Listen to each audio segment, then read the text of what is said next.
attacking the system rather Yeah, than... for sure. Well, Zola definitely is doing that. Like, she came out and was like, she was saying, like, it's not surprising that that everyone loves Brad because it's Trump's America and he's a goofy white guy and yada yada. Yeah. Right. But I guess it's not really attacking, like, Brad's decision to stay or something like that, you know? I feel like Sure. that would kind of just take away from what they're doing, I think. Which is good. I think they shouldn't necessarily be attacking people for their decisions. That's kind of up to us, and I have my opinions, which I will discuss later. But yes. Now, like, after what was like 6 months without a video, without like kind of hearing anything from it, from BA, now there's like a huge new team, way bigger than I thought. There's like I can't remember the exact number, but there's a lot of people like that they've just hired, and almost all of them seem to be people of color. Yeah, they've hired like 13 new video people, and they're all people of color, and Yeah, the only I think white there was people. one person who wasn't. Yeah, and the only white people that are like 3 people. Did you find it? I'm still so confused, even after the research. I've kind of put together a bit of an idea, but I can't work out the internal hierarchy of how all the positions work. And the other thing I was interested if you found out anything is their fucking pays. Yeah, no, I didn't find anything out apart from like what Solar had said, and yeah, like the same sort of speculation that you're talking about. Yeah, okay.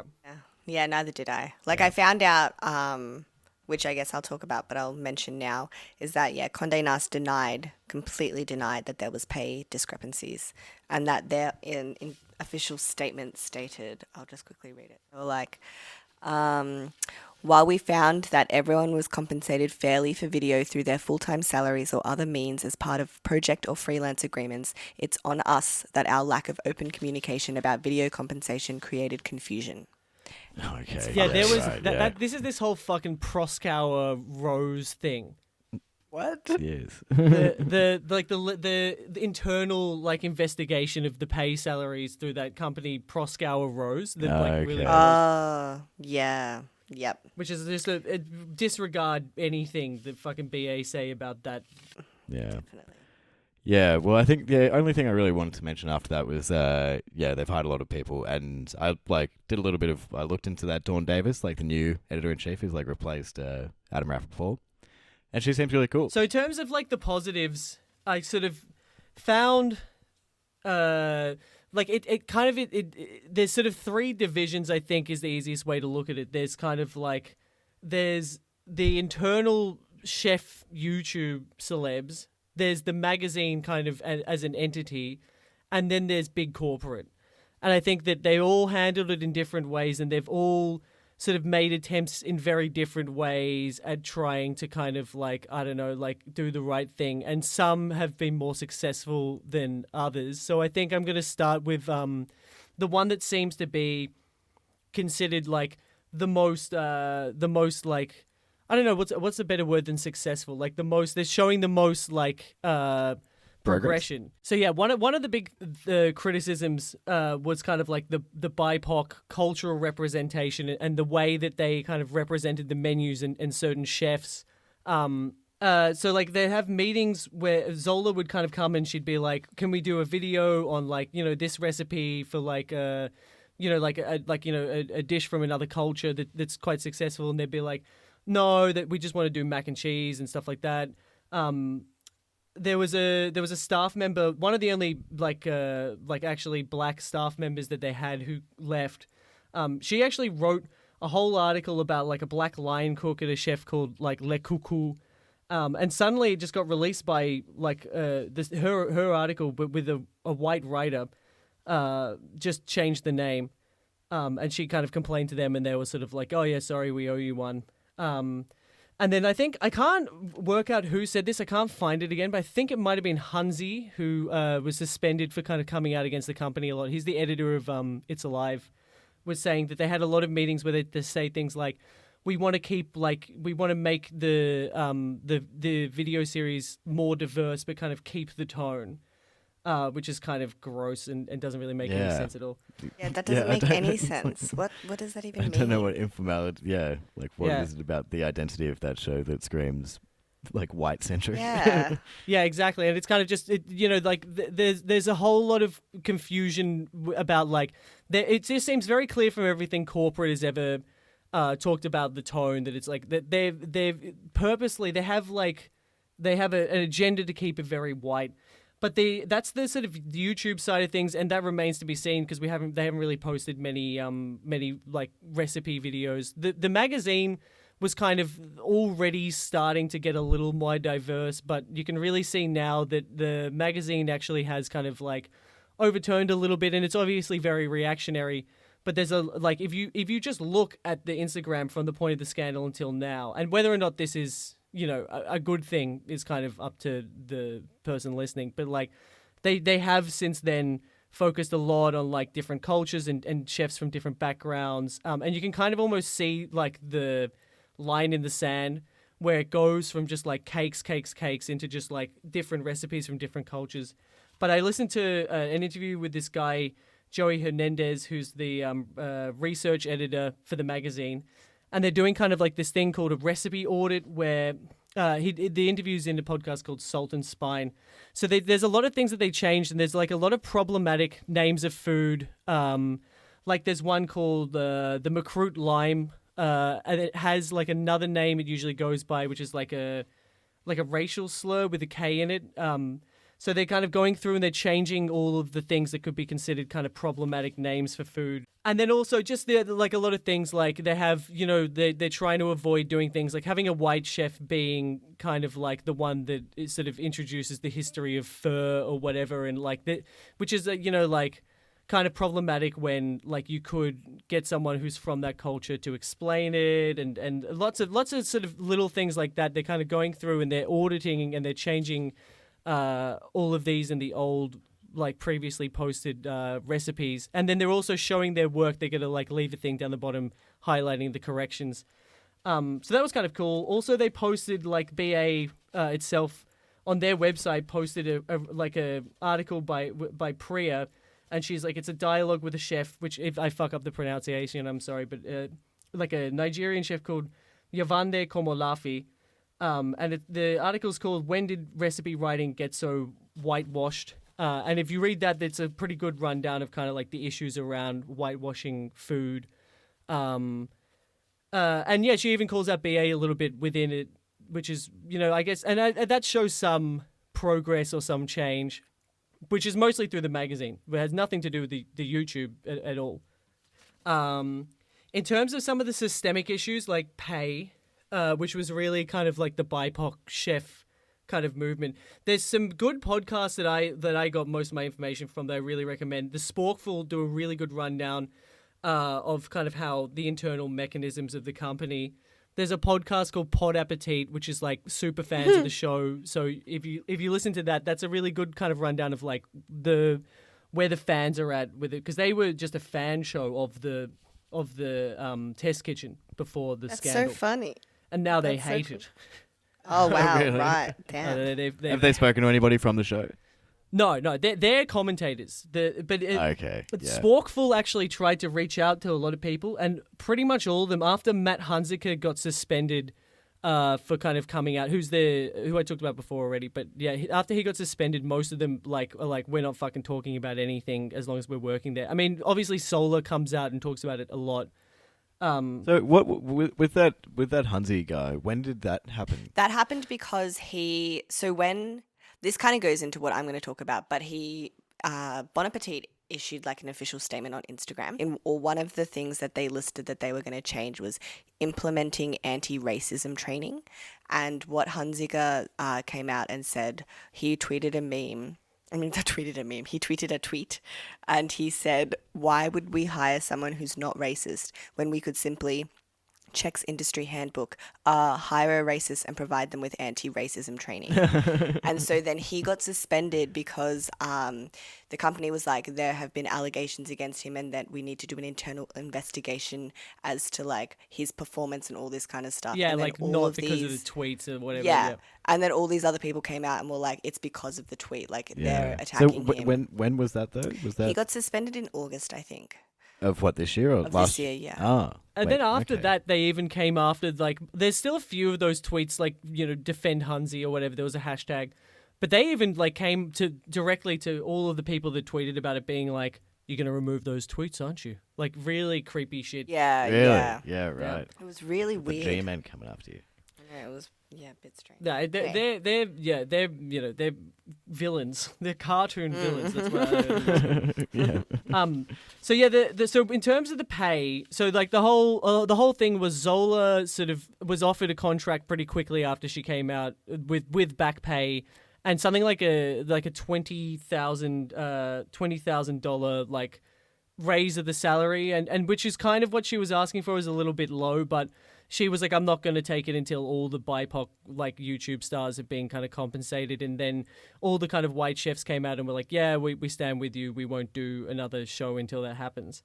Right. And so then, like, I can't get into all the contract negotiations because it's not that well known, but also you listen to the Sporkful gets into it a lot more than I will. But basically, they went back and forth a bunch. They came back with something. We don't know the numbers, but we just know it was reported to be like half of what some of the other chefs had got. Basically, when you get a YouTube show with Bon Appetit, you get a separate contract with Condé Nast Entertainment. So that's where the big money comes in. And they kind of, the BIPOC chefs were not happy with the contract negotiations and eventually decided like that they would leave. I can't find anything on the money in terms of, because like whenever Zola would talk about the money they were offered and what she got, I mean, to me, being, working in gastronomy in Berlin, I'm like, oh, that sounds like quite a lot. But everyone, all the BIPOC chefs are just like, it's pathetic. And the contract negotiations were sort of stumped because it was so bad. And like the only thing I could find is there's also some really good articles with Business Insider by a journalist called Rachel Premack. Yeah, I was reading those too. Yeah, she's really good. She kind of goes through it a lot and it kind of outlines everything. I did see somewhere it's speculated that Claire gets up to between $20,000 and $30,000 per episode, but I don't know if that's true or not. That's just what I saw. Wow. I don't think they're legally allowed to release that information. Yeah, because I know that like you sign like NDAs and stuff when you sign those contracts. Yeah, exactly. So that's probably yeah. why we can't find any of that information. Because I was trying to. I was like, this is So is all like is that was that like Solar saying no to that contract? Was that why the YouTube channel just stopped for so long? Or was that after they'd already stopped making It was videos? also because was the white afterwards. chef said in solidarity we won't do an episode until then. Yeah, but that was where it all ended. Like Kind that of, was yeah. the I moment think- where they Yeah. stopped making videos Yeah. for the next 6 months. I think also I think it was- to be honest, they don't think they would have after the blackface scandal or the brownface Yeah. scandal. Yeah, I think that's yeah. But yeah, I think also like I know that the BIPOC chefs were were told by all the white chefs. They came out and were like, yeah, this is our salary. And Molly Baz was like kind of if you had to choose a white chef that was the most like displayed the best allyship, it was kind of her, which everyone seems kind of surprised about because she seems a little, I don't know, just kind of like she's a bit of a white hipster or whatever, but she was kind of like, she was really leading the charge with like the solidarity with the BIPOC chefs, and she was one of the first to leave after the contract negotiations didn't work. She didn't leave though. She's still there. She No, works but there left still. The YouTube. Oh yeah. The videos. Yeah.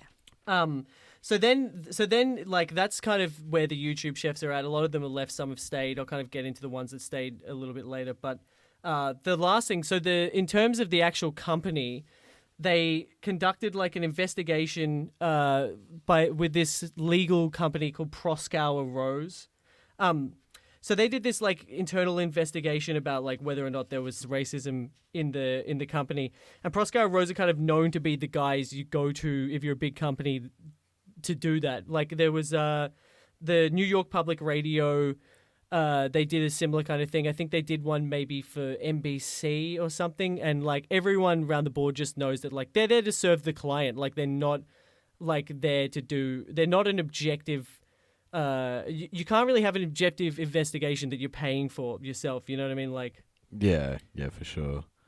so they kind of did an investigation that kind of like they did a press release based off that, saying kind of like that everyone was fairly compensated, and like so in the end they kind of hired a bunch of new people. The big bosses that kind of got replaced were Adam stepped down, and he was replaced with Dawn Davis, who is kind of the only person, the new hires, like one of the only people that people kind of seem like the really critical fans seem to be pretty happy about, because she's really cool. Like she seems like a legend.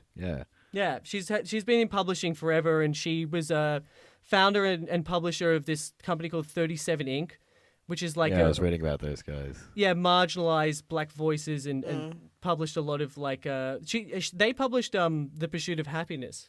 And a bunch of stuff. Right, okay. That's so nice. Yeah. And it seemed like she was pretty into like the intersection of like food and kind of like racial politics and prejudice. Yeah, exactly. Yeah. So she kind of like I don't know, everyone just seems to be kind of like a cool Dawn Davis, because there was a lot of speculation about like who's going to get the job, and like it better be someone good, and it's kind of one of those things where I feel like the company kind of like you can tell that they're not that interested in actually like figuring out what they've done wrong, or making some sort of like internal ethical change, but they're just panicking, and they're trying to just appease everyone. But actually in the end it's like, well, that's good. I mean, if it gets new people hired that are better at the job and like represent people better, in the end it kind of works out a little bit. There was also like Matt Ducker, the head of programming for Condé Nast. He was also fucking gross, and Solar really comes out talking about him being kind of like one of the main proponents about getting any kind of diversity into the show. He was also implicated in a bunch of like really awful homophobic, racist tweets. He resigned. He was replaced with Sonia Chopra, who was like the former mediator of Vox. And I've got a quote from her saying, "I can't wait to get started with the Bon Appetit team. I've been a loyal fan of the brand for years and look forward to collaborating with them to create meaningful change at this pivotal moment happening in food media."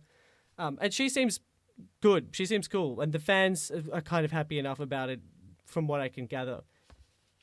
Yeah, because she's just kind of, she's just worked with Vox for like quite a while, like 6 to 7 years, something like that, isn't she? Yeah. But I don't think she's done heaps else aside from that, as far as I can tell. I think she was an executive producer for a TV show that they did with like CBS or something. Oh, okay, yeah. I couldn't find too much about her apart from just sort of like her resume or whatever, but yeah. People seem happy enough. And the last sort of replacement was Oren Katsev, who was like the big head of Condé Nast, who's also just gross. And he was replaced. He was the head of the entertainment section for Condé Nast. Yeah. Which are the ones that give the contracts for the big money, like the big money contracts. So he was replaced with Agnes Chu. We talked about that before, the Disney. But actually, he wasn't let go. He was just this gross thing that big companies do, where they kind of reshuffled him. So he's still like within the organization somewhere, but actually he's not being like let go or anything. Yeah, and it took months. Like that only happened in September, whereas like with Ducker and Rappaport, it happened like instantly. Pretty much straight away, right? Yeah, but those two resigned, I think. But like kind of, I don't think they had much of a choice in it. Yeah, resigned. Yeah, exactly. Yeah, but basically, I think like in terms of big corporate, I couldn't find many positives from that. I mean, like it really feels pretty fucking gross, and it's a shame that they had to lose like. And I think this is a lot of people's issue with watching the show now is like they have new BIPOC people, but maybe Rachel will get into that. But they kind of had to make a whole lot of replacements. And then in terms of like the YouTube chefs, sort of like there's like the people that have left like in solidarity. Rick Martinez, Sola, Priya, Gabby, Molly Baz, Carly, Lali Music, Emil Stanek, Claire Saffitz, Christina Che and Alex Delaney have left the video series, and they're being replaced with 8 new chefs, and they're all meant to be BIPOC, and they're getting 3-episode miniseries each. But yeah, I don't know. In terms of like the ones that stayed, i.e. Andy Berigani, Chris Morocco, and Brad Leone, it's kind of like I can't find anything concrete because they obviously don't talk about it that much, but I've seen like in terms of like Reddit discourse and whatever, and how much we can sort of like use that as a source, but most people are very disappointed that they're still there. I know with Brad, there may be some sort of contract issue with him starting a new show somewhere else, because his show was the most popular on the channel. So maybe that's a reason why it's a bit harder for Brad to leave, but still, I think like it definitely doesn't like it's not good allyship, and whether or not that matters is up to you. But I also kind of can see if there's a few points like it's the middle of a pandemic, and Brad has a family, and to leave and start a whole new video career or whatever, like from the ground up, might be easier said than done. But at the same time, I do think... Yeah, but like the POCs are doing that though. Exactly. Like, yeah, they're all doing that.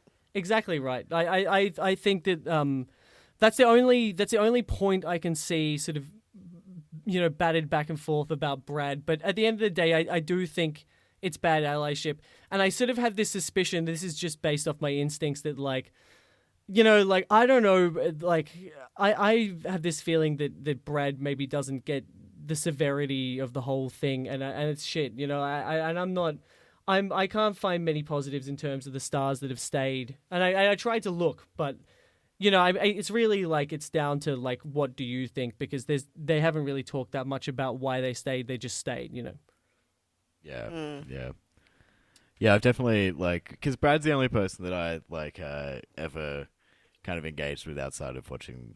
Even when I was like right into Bon Appétit, I only really watched Brad's videos, and followed him on Instagram, and have kind of just been slowly more and more disappointed every day. I see him just not talking about it at all. It feels as though there's a little bit of shame in it or something like that from his end, where he just hasn't mentioned Bon Appétit in any capacity at all, apart from when they announced the new, when they put out that first new video with Dawn Davis, and then Sonia and that I think his name's Mark, the other guy.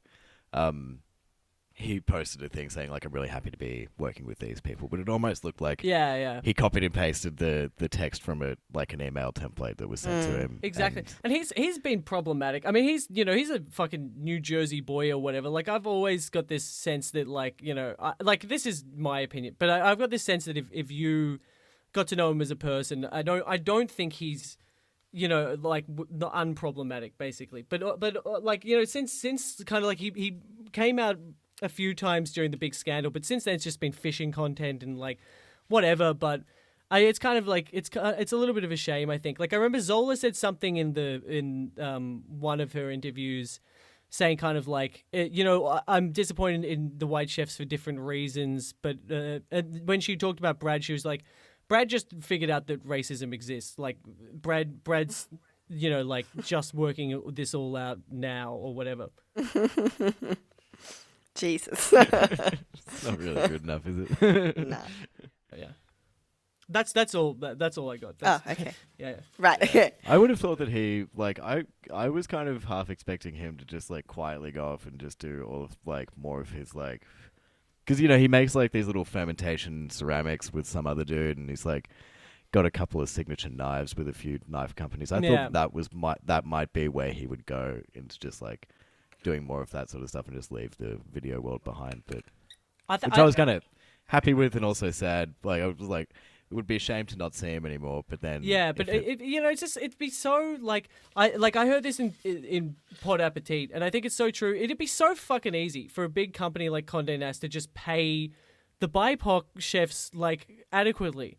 It wouldn't even make so much of a difference. And then that's because it starts to feel really ideological when you get to that point where it's you are such a huge corporation. Oh yeah, and the man. only reason you're not doing it is because you just straight up don't like these people. Grain of sand, you know what I mean? It's and then, but whether or not we could ever go back to watching the YouTube series and everyone's having fun. Yeah, okay. Well, I really don't have... You guys have, covered everything that I researched. I guess the things that I'm just going to, touch on... I guess because, in terms of the negatives or, kind of how they handled it. You covered how they handled everything. The main thing that I kind of got out of it was just a lot of opinions and a lot of, you know, the public's opinions on how they did it, which they weren't, like, a lot of people were not happy. And so I think mainly the underlying issue that everyone seemed to have with the whole thing was just the performative part of it all. Like, Yeah. even the way that they dealt with it on Instagram and, like, social media and, like, their statements and everything, it just seemed very much like, we need to do something, and so we're going to say something. And of course, like, in that statement that they wrote, which was their Instagram post, it was good. Like, they were addressing a lot of points and a lot of things about, like, they realize what they've done wrong and, like, what they're going to do to change. And, like, that was really good. But it was more just kind of in line with their whole tokenizing of diversity and, like, just trying to seem like they're being inclusive, but they're not at all. And Yeah, that was the exactly. thing that I guess, like, Solar came out about. And she was just talking about how, like, all of the people of color were tokenized to seem like they were diverse on the video channels. But then when you actually looked into the internal teams and, like, even in the magazines and stuff like that, the fact that you even said that there was a recipe or an article written by a person of color and then with a white person's Oh, credit. yeah. Like, how fucked is that? Crazy. And, like, they Yeah. said And that's in their the statement. betrayal of it all, I think, is that they outwardly perpetuate themselves as, like, a sweet, you know, well, we're a bunch of inclusive hipsters or whatever, like. Yeah, but they're not. And it's like, this Yeah. is that, which is the whole scandal. And that's the thing. And they even said in their, like, statement, they're like, yeah, we're going to go credit people and, like, change those things. And I was like, first of all, the fact that you have to do that is ridiculous. Yeah. And then second of all, the whole pay situation, like, the issue was pay. And they never even said that they were going to pay these people the money that they're owed for the work that they've done. Like, these people have still done all this work and then haven't been paid fairly, and they're going to go change credits and names on credits, but they're not going to go back and pay the people the money that they're owed. Yeah, on an article that's now like buried, Exactly, yeah. like in a sea of newer content. Yeah, just blatantly said that no, the allegations are false about the pay discrepancies. right. Also just shows that they're not even acknowledging there was a discrepancy, so they're not obviously going to go back and pay. Like, they're obviously going to pay people coming forward, but my issue is that they're not even paying the people that had worked. Yeah, and You know, that any work that they have done is Yeah, only that's what I mean. based around PR because of the brown face thing. Like, there's no way the small amount of work that they've done since then, which is not that much as a company, only Yeah. happened because they got into this much trouble. There's no Exactly. fucking way they Yeah. would have done anything if they didn't have to. I know. And that's my issue with the white YouTube video people, is that, yeah, they all came out and, like, tweeted being like, we're not going to appear in any more videos, like, we're standing in solidarity. But, like, hello, where were you guys to even mention that there was pay discrepancies and that Yeah. these issues were going on? No one said anything. And it had to be the people of color to come forward to say, hey, we're getting treated unfairly. And Yeah. then as a, like, after the fact, all the white people are like, oh, yeah, sorry, yeah, that sucks. Yeah, it's pretty hard to believe that was the first they heard of it. I know, like, of course as if they That wouldn't. wasn't mentioned just like when you were driving somewhere together. Yeah, like, but before you that's- posted it in front. And of, like, there's a million million people. there's a million stories that, like, I read that just seem to, like, the more you read the more you get. The Sporkful does a really good job outlaying some more of them. That it just, like, this has been going on since before the YouTube series blew up. Like, Yeah. and it's an active dialogue, and, like, some of them, like Chris Morocco especially, is implicated in a lot of, like, like, not just, like, ignoring it, but actually actively perpetuating that culture. And Carla Lali Music has a kind of, it's a bit of a grey area maybe, but she's also sort of involved with that too. Who, for the record, has the most annoying name of all time. Oh my god, I know. Yeah. Lali And she's been there music. for a long time. She was the first, when I was going through the YouTube videos, she was the first person to pop up. Yeah. I think she had a video in like 2013 or something like that. Yeah. Yeah, right. exactly. But I mean, it's this like, you know, it's kind of this microcosm of, like, I don't know, like, it's very easy to come out and post a black square during BLM, but, like, when it comes to, like, taking some kind of responsibility or, you know, like, speaking up about anything before it's too late, and actively Yeah. kind of supporting people even when it's difficult. That shows more than like just throwing something up on Twitter because everyone else is, or because Yeah. I don't know. Exactly. And that has been the biggest thing that I've taken away from the whole thing, is that even now with everything they're doing, like even on their Instagram, everything that they've posted since then has all been people of color. Like I haven't seen one post about a white person, and all of the food has been extremely like diverse, which is great, but it just seems like they're trying way too hard. Like it's Yeah. they're overcompensating by like a million times, which, Yeah. is good because at least, they're doing it, but it doesn't seem like it's coming from a genuine, authentic place. Like it doesn't seem like they're actually sorry about what they've done, and they're just doing it because they've been called out and now everyone's mad at them. And they're like, well, in order to save the brand, we have to do this. But yeah, I think the thing that is just so frustrating is that like Condé Nast, like of course I don't want to get into that because it's too big of an issue. You don't want to But get they sued. just have accepted like no responsibility. No. And the fact that they're kind of like when people were tweeting about like not appearing in videos and everything like that, nobody called for Rappaport's resignation besides Solar.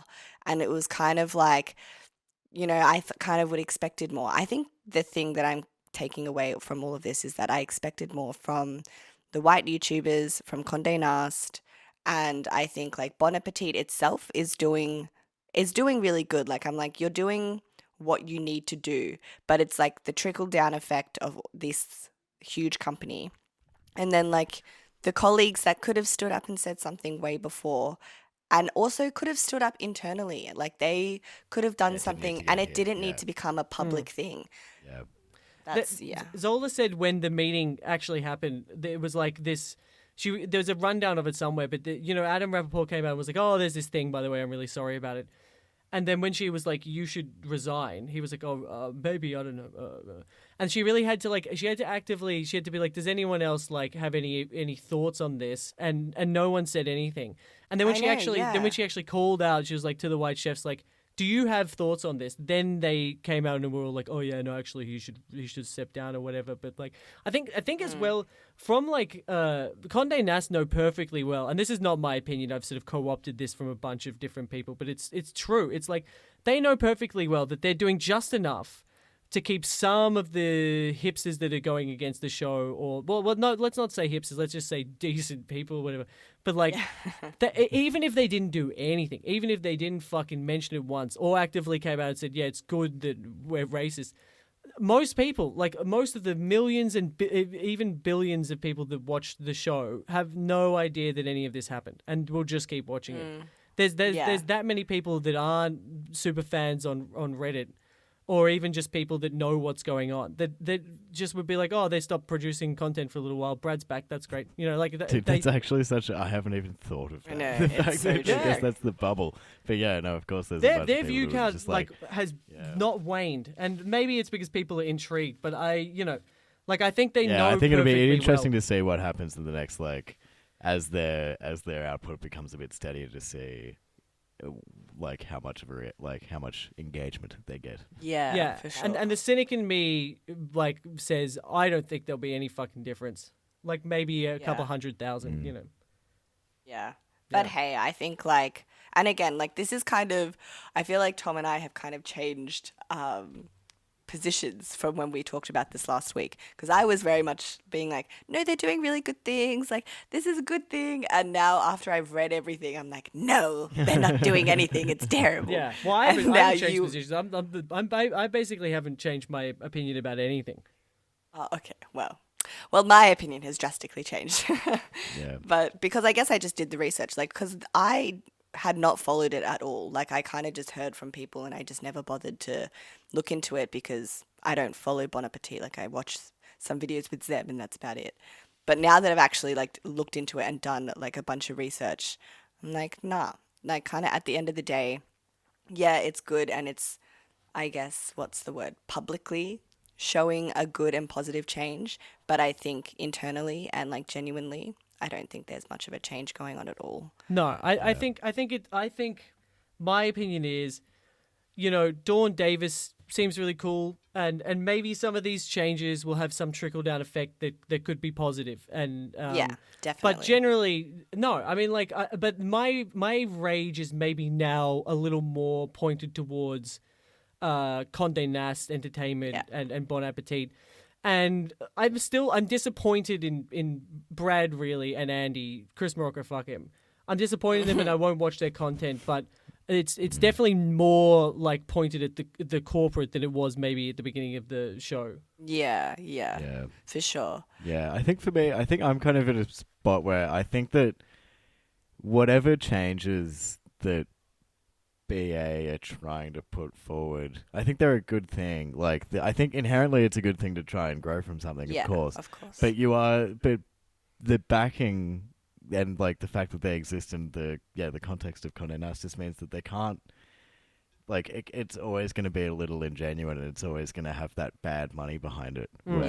Which is, the case with anything where any like corporately, like huge corporately funded sort of things where it's like eventually the money gets bloody, if you follow it high enough, and if it comes from somewhere that big. And so you can do all that you want, forward facing, but then like behind the scenes, it's always going to have that really sketchy thing behind it, which is a real shame because it really, it just takes away from the whole thing. Like, I'd really love to be into BA because, I agree with you. Like that, Dawn Davis, she seems really cool. I think that if she was the kind of the head of the whole company and they stood alone as Bon Appetit, it could become like something awesome, but it's always going to stink of Condé Nast now. Yeah, exactly. It always has, but now everyone's a bit more aware of it.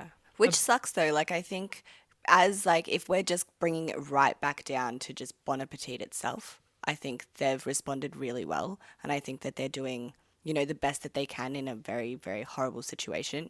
But then when you tie in everything else that's a part of it, as I said, it kind of falls on its own. Or maybe that some of there are still, and I'm not talking about the YouTube chefs. I mean, there's still people within the company that are switched on, always were, and have tried to remain to do the right thing. And I hope that they're not sort of continued to be muffled, Yeah. Well, that's kind of anything though. Like, as soon as you're involved in something, like, they're always the good people, of course, somewhere amongst exactly, the shittiness. But also, and it sucks that like you have all these people that are that are good that used to work for you. Like, you could have had if you had been a good company the whole time, you'd have probably a pretty like amazing collection of people because you'd have Dawn Davis, and you'd have Solar, and you'd have Alex Lau, and you'd have Hansi, and you'd have all of these people. And it's even from terms of, even as like a cold reptilic sort of business perspective, there's an audience that like watch your show that want content like from other cultures and are interested in like equity and are interested in like what some of these chefs that you've lost have to say and want to produce. And it's like they've got all this sort of algorithm bullshit that is fuel, and obviously the systemic racism built into all of these companies. But it's like they're missing out on like creating something that's both like not horrible and racist, but also like they can still make content. Make money off it. Like, there's an audience. They're also frustrating. betraying their audience in like I don't know.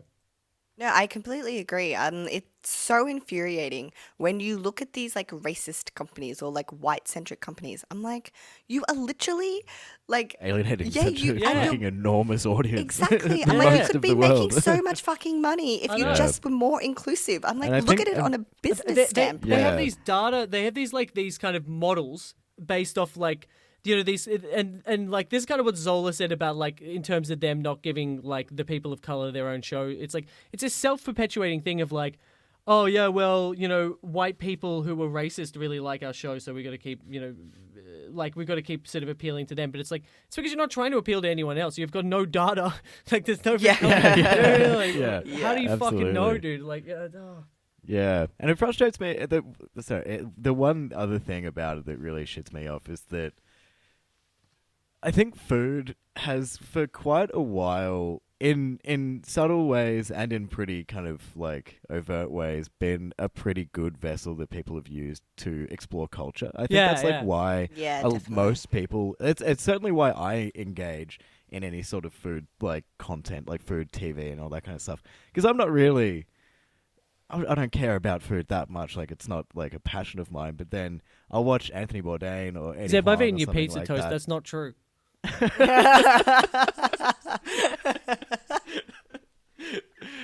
Zeb is a chef.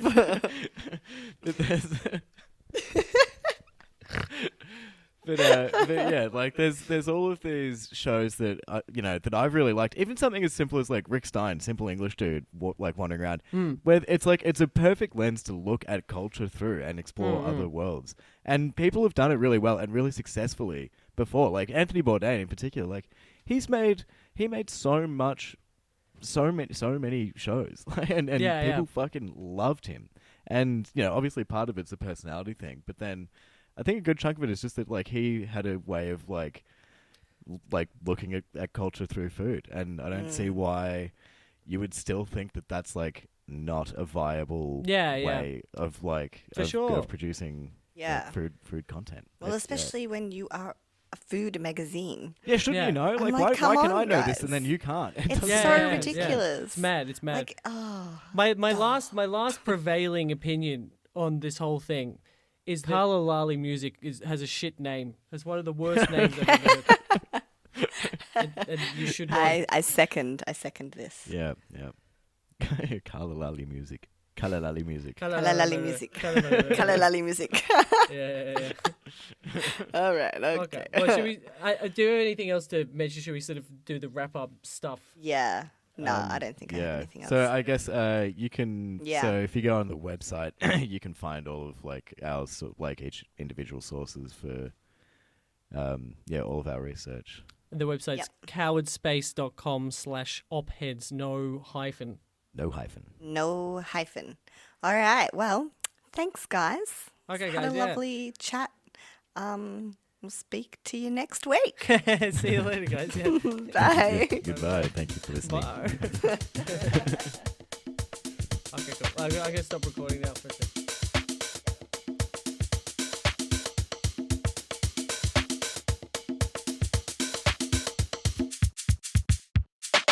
Good morning, sir. How are you?